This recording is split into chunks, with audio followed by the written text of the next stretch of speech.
So hey there and welcome back to Sonic Safari, a channel featuring tales of record collecting. I'm your host Marcus, a Swedish hipster lost in the fog in San Francisco. So today I wanted to do a contest entry for JT over at JT's Record Room for his 1000 subs. So a big congratulations to him. He is just the nicest guy. He's been so supportive of my channel, and he's also the person that labeled me a borderline audiophile, which I think is actually a really good way of describing me. So this was a no-brainer to jump on. So let's just do it, shall we? So as you already might know, I live in San Francisco, California, and JT actually made a video of a record dig he did here at Originals Vinyl, which is right off of Alamo Square.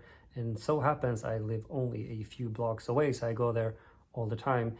Now, JT later commented on a video of mine mentioning this video, and we had that moment where we realized that the world is pretty small. So JT has asked for his competition to show 3 records from a genre or subgenre in your collection, as well as a guilty pleasure.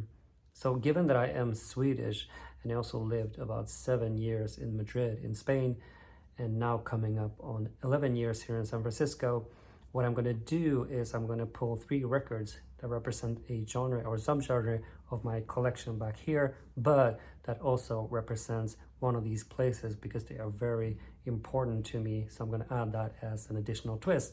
So let's get to it, shall we?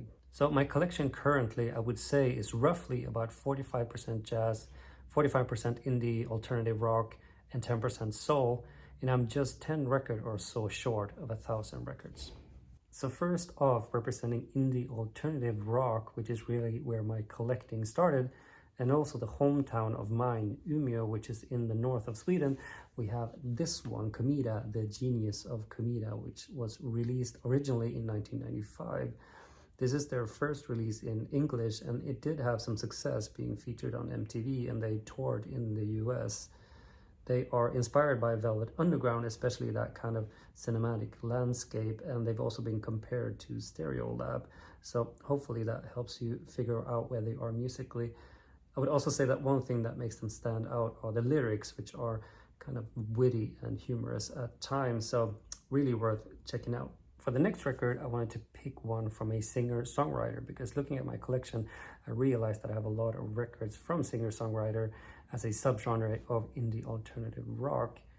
Think Tom Waits, Townes Van Zandt, Jose Gonzalez, or Tallest Man on Earth.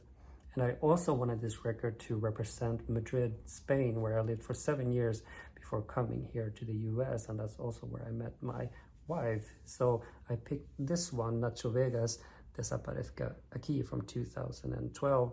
And I think the easiest way to describe this record would be to say that it sounds like Tom Waits' Closing Time. So think that band that comes up very late at night, the tie undone. It's really like a melancholic cabaret sung to an empty room. So the singer Nacho Vegas has an amazing voice, even though he's not that good at singing. So kind of like Tom Waits. So this is an amazing album, even if you don't speak Spanish and don't understand the lyrics. So check it out. Okay, so last but not least, representing my jazz collection and the fact that I moved here to San Francisco, California in 2010 is this one, Bill Evans, California, Here I Come. So I started listening to jazz relatively late. It was in my early 30s, and Bill Evans has always been a favorite of mine.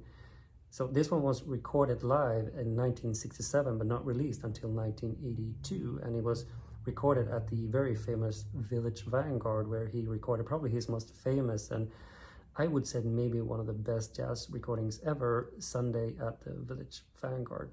So if you want to start listening to jazz and don't know where to start, this is an excellent, excellent record.